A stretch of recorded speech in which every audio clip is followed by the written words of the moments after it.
बैठिए युवराज। ये देखिए दादी, भारत में किसी ने एक आरटीआई लगाई है। कैसी आरटीआई राजकुमार?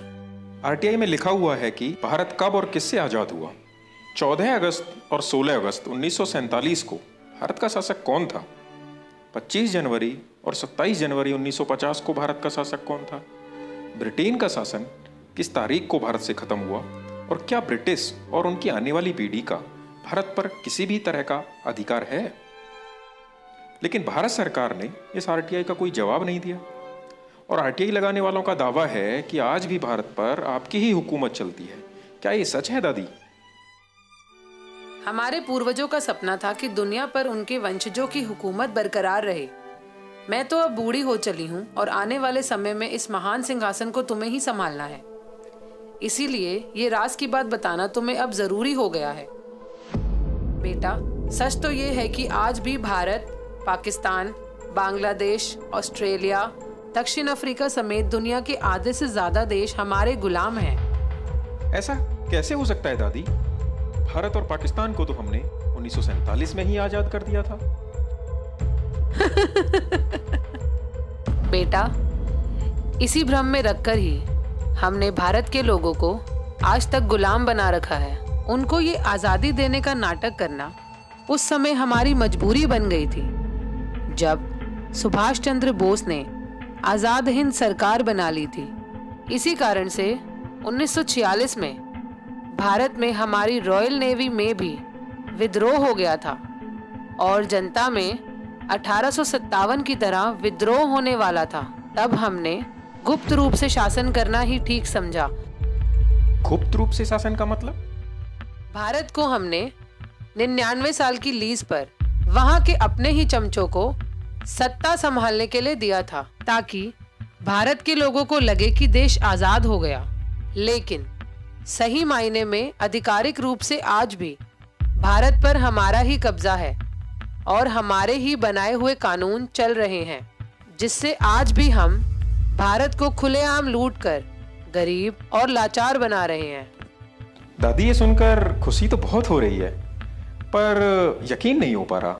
ठीक है, ये बताओ कि क्या मुझे कभी भारत जाने के लिए वीजा की जरूरत पड़ी, जबकि वहाँ के प्रधानमंत्री या राष्ट्रपति को इंग्लैंड में आने के लिए वीजा लेना पड़ता है?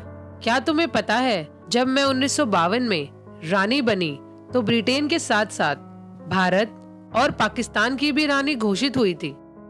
क्या तुमने नेहरू और सी राजगोपालाचारी के द्वारा ली गई शपथ पढ़ी होती तो यकीन आ ही जाता। कौन सी शपथ?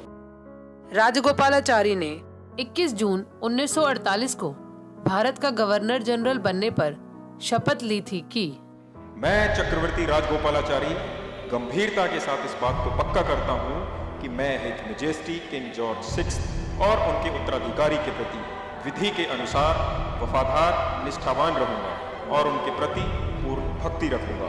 और मैं चक्रवर्ती राजगोपालाचारी इस बात को गंभीरता के साथ पक्का करता हूँ कि मैं गवर्नर जनरल के पद पर हिज मैजेस्टी किंग जॉर्ज 6 एवं उनके उत्तराधिकारियों के ठीक प्रकार से सत्यता के साथ सेवा करूंगा। देखा, अगर भारत 15 अगस्त 1947 को आजाद हो गया था तो सी राजगोपालाचारी ने 21 जून 1948 को मेरे पिताजी के नाम की शपथ आखिर क्यों ली?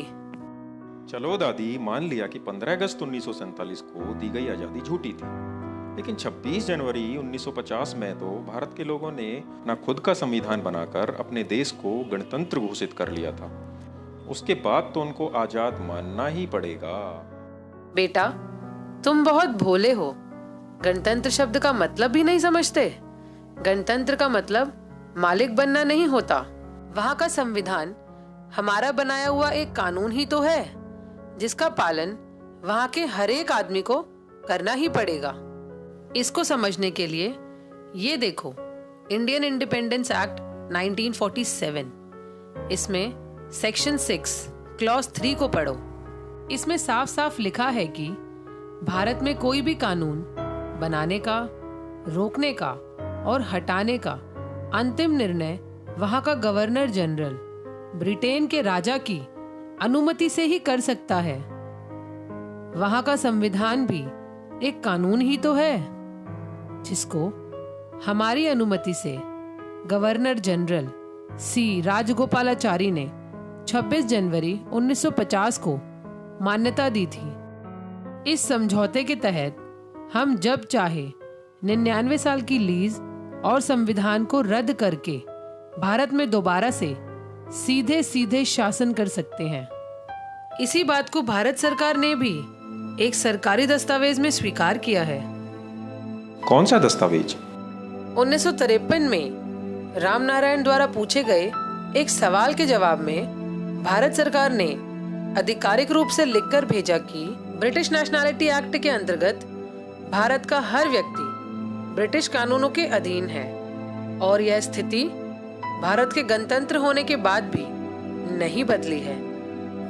यानी भारत के लोगों को हम आज भी अपने कानूनों के तहत सजा सुना सकते हैं, चाहे वे भारत का प्रधानमंत्री ही क्यों ना हो। तो क्या दादी, वहां का प्रधानमंत्री लोगों का नहीं बल्कि आपका सेवक है? क्यों, तुम्हें नहीं लगता? दिल्ली के बुराड़ी इलाके में जिस जगह मेरे दादा जॉर्ज पंचम का राज तिलक हुआ था, उसी जगह मेरे कहने पर मनमोहन सिंह की सरकार ने कोरोनेशन पार्क बनवाना शुरू किया, जिसमें हमारे दादा परदादा की मूर्तियां और हमारा एक विजय स्तंभ लगा है। और अब मोदी सरकार ने उससे भी ज्यादा हजारों करोड़ों रुपया खर्च कर उस पार्क का निर्माण जल्द से जल्द पूरा करवा दिया। इस तरह भारत के राष्ट्रपति भवन के सामने लगे खंबे पर मेरे सितारे का निशान देख सकते हो, जो कि मेरे मुकुट और छड़ी पर भी है, जिसे मेरी इजाजत बिना भारत में कोई भी हटा नहीं सकता। और अगर भारत के किसी प्रधानमंत्री या राष्ट्रपति ने अपनी माँ का दूध पिया हो तो मेरे उस सितारे के निशान और कोरोनेशन पार्क को हटाकर दिखाए। और आरटीआई के जवाब में अगर भारत के राजपत्र पर यह लिख कर दे दे कि भारत के लोग वहाँ के सर्वोच्च शासक हैं और ब्रिटेन की रानी का भारत पर कोई अधिकार नहीं, तो मैं अपना सिंहासन उस आदमी के लिए खाली कर दूंगी। दादी, वहाँ के लोग इस पार्क और इस नकली आजादी का कोई विरोध नहीं करते? विरोध तो दूर की बात, भारत के गुलाम लोग तो रोजाना जन